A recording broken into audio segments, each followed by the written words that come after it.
ಎಲ್ರಿಗೂ ನಮಸ್ಕಾರ. ಎಲ್ರಿಗೂ ರವಿಕಾಂತ್ ಸೈನ್ಸ್ ಯೂಟ್ಯೂಬ್ ಚಾನಲ್ಗೆ ಹಾರ್ಟ್ಲಿ ವೆಲ್ಕಮ್. ಯಾರ ಚಾನಲ್ಗೆ ಸಬ್ಸ್ಕ್ರೈಬ್ ಆಗಿಲ್ಲ ಈ ಕೂಡಲೇ ಸಬ್ಸ್ಕ್ರೈಬ್ ಆಗಿ. ನಮ್ದು ಟೆಲಿಗ್ರಾಮ್ ಚಾನಲ್ ಬಂದು RK ಸೈನ್ಸ್ ಅಂತೇಳಿ, ಯಾರು ಜನ ಆಗಿಲ್ಲ ಅವರು ಸಹ ಜಾಯಿನ್ ಆಗಿ. ಸೊ ಇವತ್ತಿನ ಒಂದು ಸೆಷನ್ ಅಲ್ಲಿ ನಾನು ನಿಮಗೆ ನಿನ್ನೆ ಆಗಿರ್ತಕ್ಕಂಥ ಅಂದ್ರೆ 6 November 2022 TET question paper science ಏನ್ ಬಂದಿದೆಯಲ್ಲ ಅದನ್ನ ಡಿಸ್ಕಷನ್ ಮಾಡ್ತಾ ಹೋಗ್ತೇನೆ. ಸೊ ವಿತ್ ಎಕ್ಸ್ಪ್ಲನೇಷನ್ ಬಂದಿರೋ ಯಾವ ತರ ಕ್ವಶನ್ಸ್ ಇದಾವೆ ನೋಡ್ಕೊಳ್ಳಿ. ಅಪ್ಕಮಿಂಗ್ ಎಲ್ಲ ಎಕ್ಸಾಮ್ಸ್ಗೂ ಬೇಕಾಗುತ್ತೆ. ಕೀ ಆನ್ಸರ್ ನೋಡ್ತಾ ಹೋಗೋಣ. ನೋಡಿ, ಮೊದಲನೇದು ಏನಂತ ಕ್ವಶನ್ ಅಂತ ಕೇಳಿದಾನೆ, SI unit of electric current unit ಏನು ಅಂತ ಕೇಳಿದಾನೆ. ಸೊ ನಾವು ಆಂಪಿಯರ್ ಅಂತ ಕರಿತೀವಿ. ನೋಡಿ, ಬುಕ್ ಅಲ್ಲಿ ನಿಮಗೆ ಕೊಟ್ಟಿದೆ. ಎಲೆಕ್ಟ್ರಿಕ್ ಕರೆಂಟ್ ಅಂತ ಹೇಳಿದ್ರೆ ಆಂಪಿಯರ್, ಎಲೆಕ್ಟ್ರಿಕ್ ರೆಸಿಸ್ಟೆನ್ಸ್ ಅಂದ್ರೆ ಓಮು, ಎಲೆಕ್ಟ್ರಿಕ್ ಪವರ್ ಅಂದ್ರೆ ವ್ಯಾಟ್, ಎಲೆಕ್ಟ್ರಿಕ್ ಚಾರ್ಜ್ ಅಂದ್ರೆ ಕೂಲಂಬ್. ಸರಿನಾ? ಸೊ ಅದಕ್ಕೇನೆ ಇದು ಎಲೆಕ್ಟ್ರಿಕ್ ಕರೆಂಟ್ ಆಂಪಿಯರ್ ಅಂತ ಹೇಳಾಗತ್ತೆ. ಜಸ್ಟ್ ಕೀ ಆನ್ಸರ್ ಹೇಳ್ತೀನಿ. ನಿಮ್ಗೆ ಎಕ್ಸ್ಪ್ಲನೇಷನ್ ಅನ್ನ ನೈಟ್ 10 ಗಂಟೆಗೆ ಇರ್ತಕ್ಕಂಥ ಅನ್ಅಕಾಡೆಮಿ ಫ್ರೀ ಕ್ಲಾಸ್ ಅಲ್ಲಿ ಇವತ್ತು 10 ಗಂಟೆಗಿದೆ. ಟೈಮಿಂಗ್ಸ್ ಚೇಂಜ್ ಆಗ್ತಾ ಇರತ್ತೆ. ಸೊ ನಮ್ಮ ಕ್ಲಾಸ್ ಟೈಮಿಂಗ್ಸ್ ನಿಮ್ಗೆ ತಿಳ್ಕೊಳ್ಳೋದಕ್ಕೆ ನಮ್ಮ RK science Telegram channel join ಆಗಿರಿ. ಅಲ್ಲಿ ನಿಮಗೆ ಟೈಮಿಂಗ್ಸ್ ಗೊತ್ತಾಗುತ್ತೆ. ಗೊತ್ತಾ? ನೆಕ್ಸ್ಟ್ ಇನ್ನೊಂದು ನೋಡಿ, ಮಸೂರದ ಸೂತ್ರ ಅಂತ ಕೇಳಿದಾನೆ. ನೋಡಿ, ಇದನ್ನ ನಾನು ನಿಮ್ಗೆ ಫಸ್ಟ್ ಕ್ಲಾಸ್ ಅಲ್ಲಿ ಮಾಡಿದ್ದೆ. ಮಸೂರ ಅಂದ್ರೆ ಲೆನ್ಸ್ ಪ್ರಾಬ್ಲಮ್ ಕೇಳಿದಾಗ 1/f = 1/v - 1/u ಅಂತ ಕರಿತೀವಿ. ಮಿರರ್ ಮೇಲೆ ಏನಾರ ಕೇಳಿದಾಗ 1/v + 1/u = 1/f ಅಂತ ಕರಿತೀವಿ. ವಿ ಅಂತಕ್ಕಂಥದ್ದು ವಸ್ತು ಬಗ್ಗೆ ಹೇಳುತ್ತೆ, ಯು ಅಂತಕ್ಕಂಥದ್ದು ಇಮೇಜ್ ಪ್ರತಿಬಿಂಬದ ಬಗ್ಗೆ ಏನ್ ಮಾಡುತ್ತೆ ತಿಳಿಸ್ಕೊಡುತ್ತೆ. ಗೊತ್ತಾಯ್ತಲ್ಲ? ಸೊ ಅದಕ್ಕೆ ಮಸೂರದ ಮೇಲೆ ಲೆನ್ಸ್ ಮೇಲೆ ಕೇಳಿದಾಗ ಇದು RRB ನಲ್ಲಿ ರೀಸೆಂಟ್ ಆಗಿ ತುಂಬಾ ಕೇಳಿದ್ದ. ಲೆನ್ಸ್ ಅಂತ ಬಂದಾಗ ಇಲ್ಲಿ ಏನು ನಂಬರ್ 3 ಇದೆಯಲ್ಲ ಇದು ಆನ್ಸರ್. ಅದ್ರ ಜೊತೆಗೆ ನಿಮ್ಗೆ ಈ ಫಾರ್ಮುಲಾಸ್ ಗೊತ್ತಿರಲಿ. F = r/2 ಅಂತಕ್ಕಂಥದ್ದು, ಅಥವಾ R = 2f. R ಅಂದ್ರೆ ರೇಡಿಯಸ್ ಕರ್ವೇಚರ್ ಅಂತ ಹೇಳ್ತೀವಿ, ಅಥವಾ F = 1/p. P ಅಂದ್ರೆ ಪವರ್ ಆಫ್ ಲೆನ್ಸ್ ಅಂತ ಕರಿತೀವಿ. ಸೊ ಇದನ್ನು ಏನ್ ಮಾಡ್ತಾನೆ ಕೇಳ್ತಿರ್ತಾರೆ. 4 ಫಾರ್ಮುಲಾಸ್ ನೋಡ್ಕೊಳ್ಳಿ. ನೆಕ್ಸ್ಟ್ ವಿದ್ಯುತ್ ಶಕ್ತಿ, ಎಲೆಕ್ಟ್ರಿಕಲ್ ಎನರ್ಜಿ ಅಂತಕ್ಕಂಥದ್ದು, ಮೆಕ್ಯಾನಿಕಲ್ ಎನರ್ಜಿ ಅಂತ ಬರ್ತಕ್ಕಂಥದ್ದು.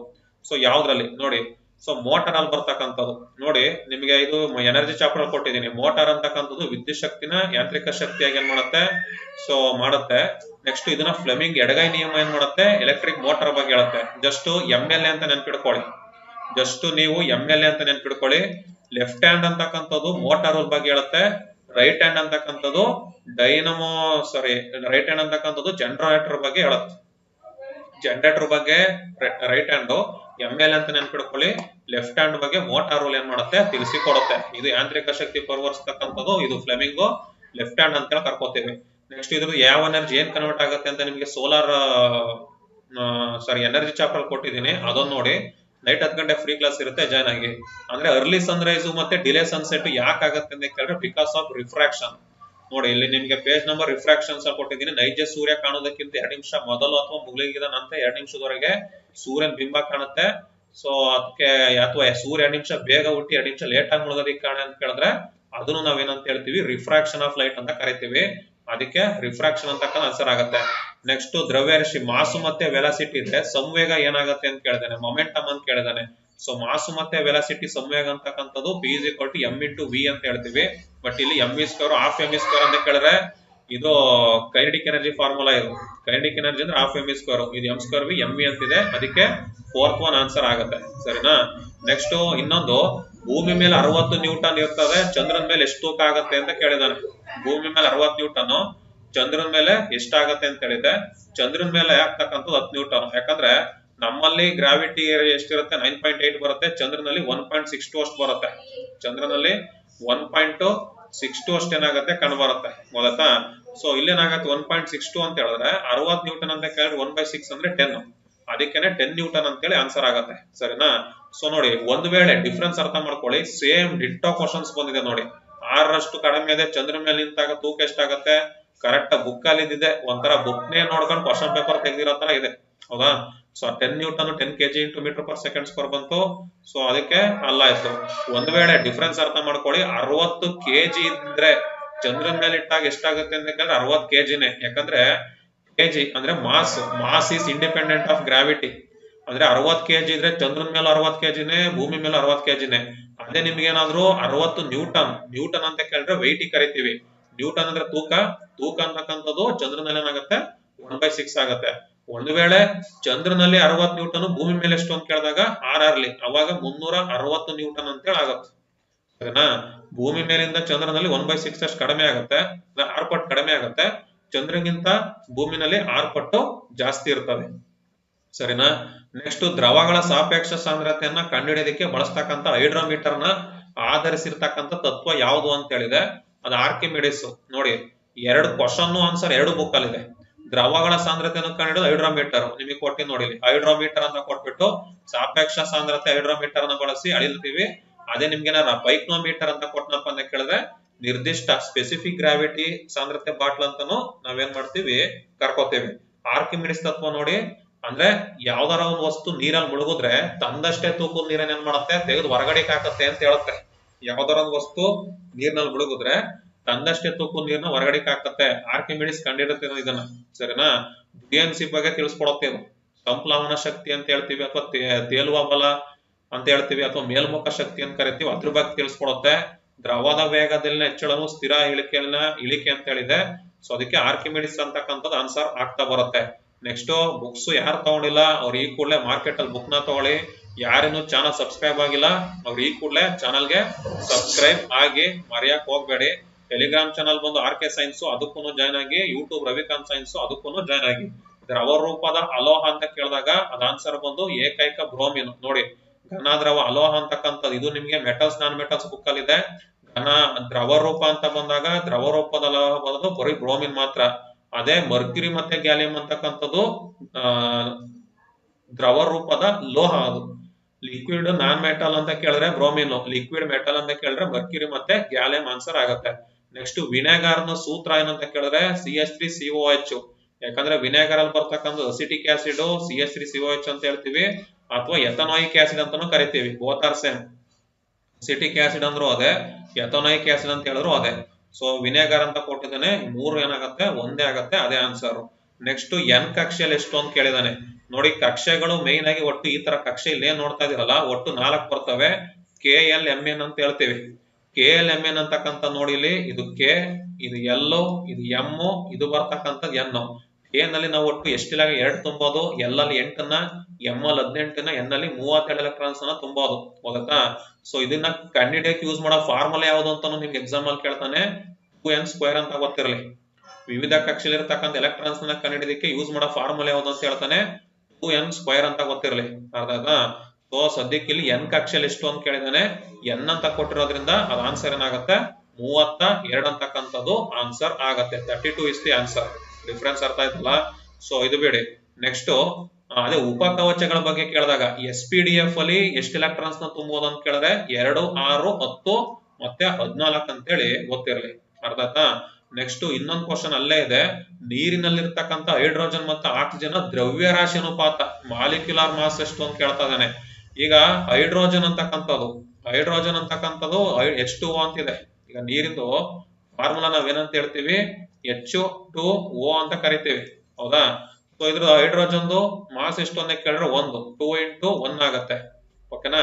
ಸೊ ಮತ್ತೆ ಅದೇ ತರನೇ ಆಕ್ಸಿಜನ್ ಮಾಸ್ ಬಂದ್ಬಿಟ್ಟು 16. ಇಲ್ಲಿ 2 1s 2 ಆಗುತ್ತೆ, ಇಲ್ಲಿ 16 ಆಗುತ್ತೆ. ನೆಕ್ಸ್ಟ್ 2 1s 2 8s ಅಂತ ಹೇಳಿ ಟರ್ನ್ ಆಗುತ್ತೆ.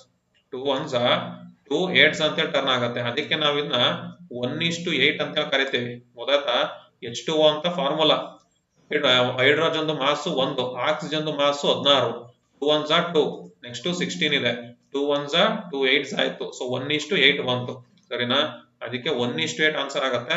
ಒಂದ್ ವೇಳೆ 1:8 ಕೊಟ್ಟಿಲ್ಲ ಅಂತ ಕೇಳಿದ್ರೆ 2:16 ಅಂತಕ್ಕಂಥದ್ದು ಆನ್ಸರ್ ಆಗುತ್ತೆ. ಸೊ ಇದ್ರ ಬಗ್ಗೆ ನಾನು ನಿಮಗೆ ಕೆಮಿಸ್ಟ್ರಿ ಬೇಸಿಕ್ಸ್ ಚಾಪ್ಟರ್ ಅಲ್ಲಿ ಅಣುರಾಶಿ ಕಂಡುಹಿಡಿಯೋದು ಹೆಂಗೆ, ನೆಕ್ಸ್ಟ್ ಮೋಲಾರ್ ಮಾಸ್ ಕಂಡುಹಿಡಿಯೋದು ಹೆಂಗೆ, ಮಾಲಿಕ್ಯುಲರ್ ಮಾಸ್ ಕಂಡುಹಿಡಿಯೋದು ಹೆಂಗೆ ಅಂತ ಹೇಳಿ ಬುಕ್ ಅಲ್ಲಿ ಕೊಟ್ಟಿದ್ದೀನಿ. ನಿಮ್ಗೆ ಒಟ್ಟು 534 ಪೇಜ್ ಇದೆ ಬುಕ್. ಎಲ್ಲರೂ ಒಂದ್ಸತಿ ಓದ್ಕೊಳ್ಳಿ ಬುಕ್ ಅಲ್ಲಿ ಇರೋದನ್ನ. ನೆಕ್ಸ್ಟ್ ಕಂಪ್ರೆಸರ್ ನ್ಯಾಚುರಲ್ ಗ್ಯಾಸ್ ಅಂತ ಕೇಳಿದಾನೆ, ಯಾವ ಘಟಕ ಅಂತ ಹೇಳಿ.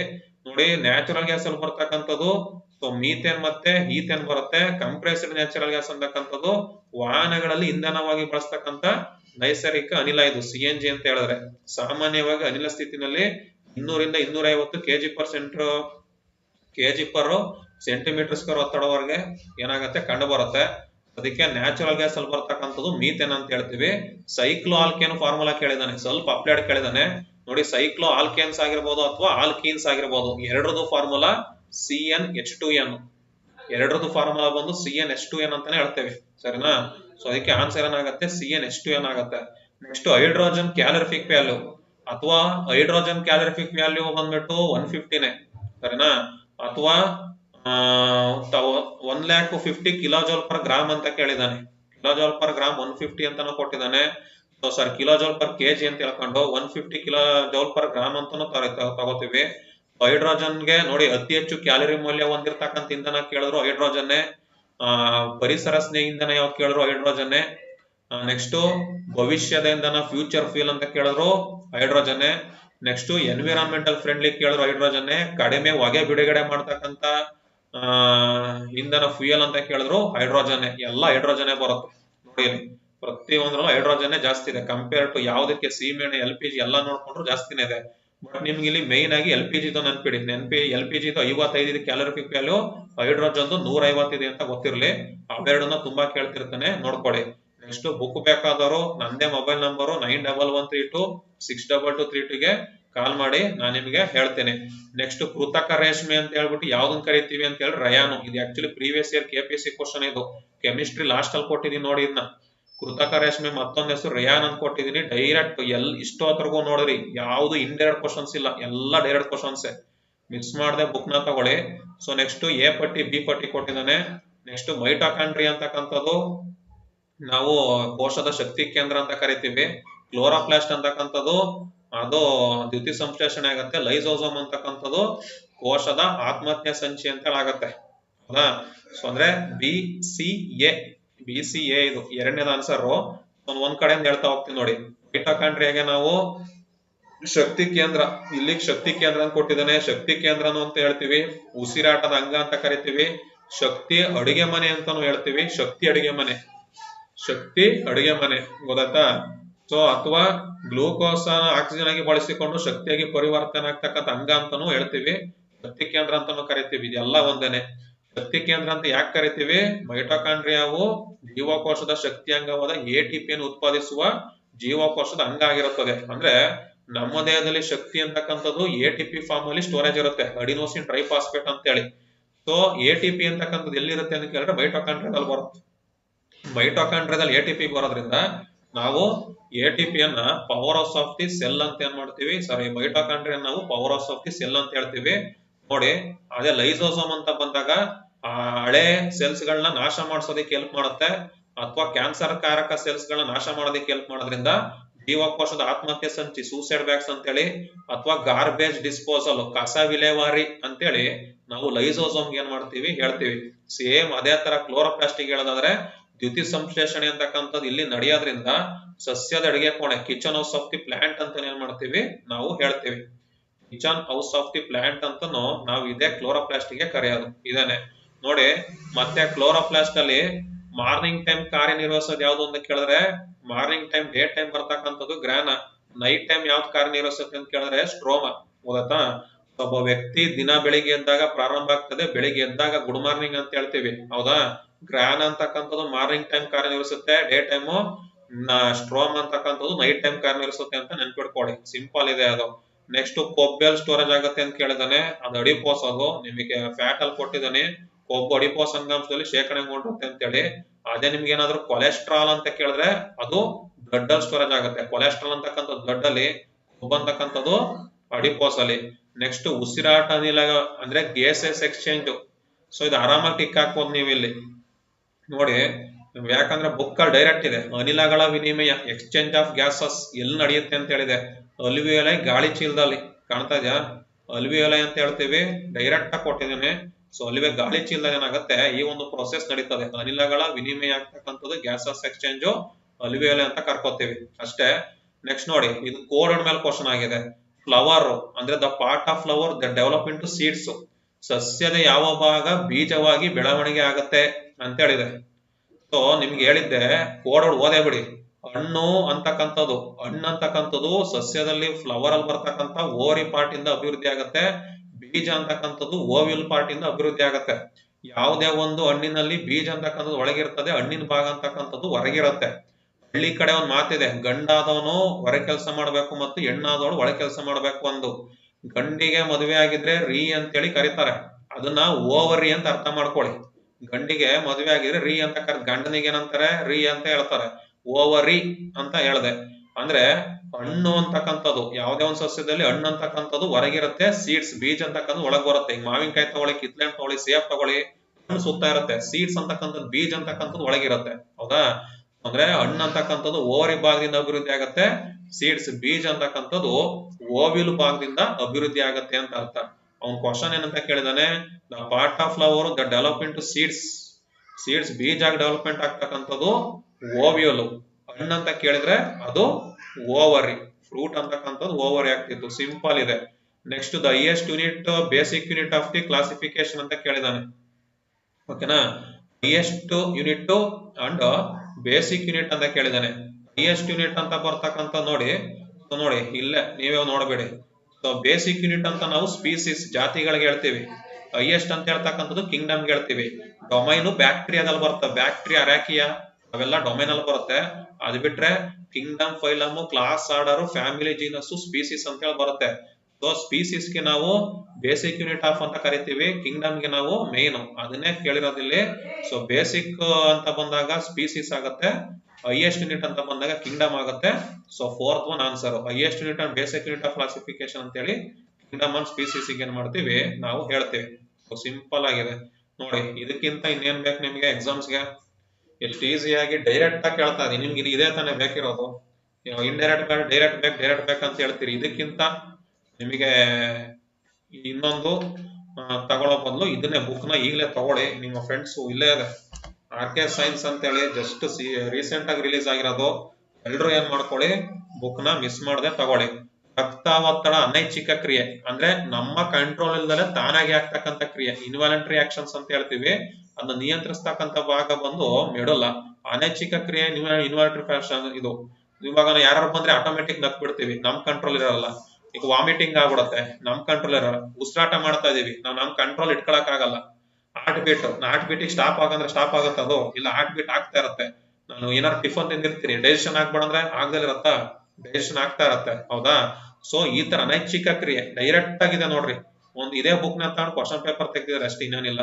ಅನೈಚ್ಛಿಕ ಕ್ರಿಯೆ ಜೀರ್ಣಾಂಗದ ಕಿಣ್ವಗಳನ್ನ ಸ್ರವಿಕೆ ಮತ್ತೆ ರಕ್ತದೊತ್ತಡ ನಿಯಂತ್ರಣ ಮಾಡ್ತಕ್ಕಂಥದ್ನ ಸೊ ಮಾಡ್ತದ್ದು ಇದೇ ಮನುಷ್ಯರ ಮೆಡುಲ ಒಬ್ಲಾಂಗೇಟ ಅಂತ ಹೇಳ್ತೀವಿ. ಅದಕ್ಕೆ ಮೆಡುಲ ಅಂತಕ್ಕಂಥದ್ದು ಆನ್ಸರ್ ಆಗತ್ತೆ. ನೆಕ್ಸ್ಟ್ ಅಂಡಾಣುಗಳ ಕಡೆಗೆ ಪರಾಗನಳಿಕೆಗಳ ಬೆಳವಣಿಗೆ ಪ್ರಕ್ರಿಯೆ ಏನು ಅಂತ ಕೇಳಿದಾನೆ. ನೀವೇ ಡೈರೆಕ್ಟ್ ಓದ್ಬಿಡಿ. ಅಂಡಾಣು ಕಡೆಗೆ ಪರಾಗಕೊಳವೆಯ ಬೆಳವಣಿಗೆ. ಸೆಂಟೆನ್ಸೇ ಕ್ವಶನ್ಸ್ ರೀ ನೋಡಿ. ಕ್ವಶನ್ನೇ ಸೆಂಟೆನ್ಸ್, ಏನು ಇಲ್ಲ. ಸೆಂಟೆನ್ಸೇ ಕ್ವಶನ್ಸ್ ಇಲ್ಲಿ ನೋಡಿ. ಅಂಡಾಣು ಕಡೆಗೆ ಪರಾಗಕೊಳವೆ ಬೆಳವಣಿಗೆ. ರಾಸಾಯನಿಕ ಪ್ರಚೋದನೆ ಅಂತ ಹೇಳ್ತೀವಿ, ಕೀಮೋಟ್ರೋಪಿಸಮ್. ಬಿಕಾಸ್ ಆಫ್ ಕೆಮಿಕಲ್ ಆಕ್ಷನ್ಸ್ ಏನಾಗುತ್ತೆ, ರಾಸಾಯನಿಕ ಪ್ರಚೋದನೆ ಇರೋದಕ್ಕೆ ಅಂಡಾಣುಗಳ ಕಡೆ ಪರಾಗನಳಿಕೆ ಅಂತಕ್ಕಂಥದ್ದು ಬೆಳವಣಿಗೆ ಆಗತ್ತೆ ಅಂತ ಅರ್ಥ. ಹೌದಾ? ಸೊ ನೋಡಿ, ಯಾವುದೇ ಮತ್ತ್ಯಾಕೆ ತಡ, ಕೇಂದ್ರ ಮತ್ತು ರಾಜ್ಯದ ಯಾವುದೇ ಪರೀಕ್ಷೆನ ಬರೆಯೋದಕ್ಕೆ ಈ ಕೂಡಲೇ ಆರ್ಕೆ ಸೈನ್ಸ್ ಪುಸ್ತಕನ ಖರೀದಿ ಮಾಡಿ.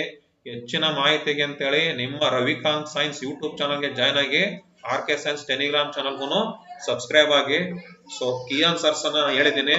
ಮತ್ತೆ ನಂದು ಕ್ಲಾಸಸ್ ಅನ್ಅಕಾಡೆಮಿಲಿ ಇರುತ್ತೆ, ಕ್ಲಾಸಸ್ ನೋಡಿ. ಅಲ್ಲಿ ಮತ್ತೆ ಇನ್ನೊಂದ್ ರೌಂಡ್ ಎಕ್ಸ್ಪ್ಲನೇಷನ್ ಅನ್ನ ನೋಡೋಣ. ಸೊ ಯಾರಿನ್ನು ಬುಕ್ ತಗೊಂಡಿಲ್ಲ ನೋಡಿ, ಬುಕ್ ನ ತಗೊಳ್ಳಿ. ಹೊಸ ಪ್ರಯತ್ನ. RRB ಇದೇ ತರ ಕ್ವಶನ್ಸ್ ಆಗಿತ್ತು, KPTCL ಇದೇ ತರ ಆಗಿತ್ತು. ಸೊ ಯಾರು ತಗೊಂಡಿಲ್ಲ ಅವ್ರು ಈ ಕೂಡಲೇ ಬುಕ್ಸ್ ಅನ್ನ ಕಂಪ್ಲೀಟ್ ಆಗಿ ತಗೊಂಡು ಯುಟಿಲೈಸ್ ಮಾಡ್ಕೊಳ್ಳಿ. ಮತ್ತೆ ಮುಂದಿನ ಫ್ರೆಶ್ ಆಗಿರೋ ಒಂದು ವಿಡಿಯೋದಲ್ಲಿ ಮತ್ತೆ ಸಿಗೋಣ. ಯಾರ್ಯಾರು ಬುಕ್ ತಗೊಂಡಿಲ್ಲ ಅವ್ರು ಎಲ್ರು ತಗೊಳ್ಳಿ, ಮತ್ತೆ ಸಿಗ್ತಾರಣ, ಜಾಯಿನ್ ಆಗೋಣ. ಅರ್ಥ ಆಯ್ತಲ್ಲ? ಸಬ್ಸ್ಕ್ರೈಬ್ ಆಗದಿದ್ದವ್ರು ಸಬ್ಸ್ಕ್ರೈಬ್ ಆಗಿ, ಕೀ ಆನ್ಸರ್ಸ್ ಅನ್ನ ವಿಡಿಯೋನ ನಿಮ್ಮ ಫ್ರೆಂಡ್ಸ್ ಗಳಿಗೆ ಶೇರ್ ಮಾಡಿ. ಮತ್ತೆ ಭೇಟಿ ಆಗೋಣ. ನಮಸ್ಕಾರ. Thank you. ನಮಸ್ತೆ.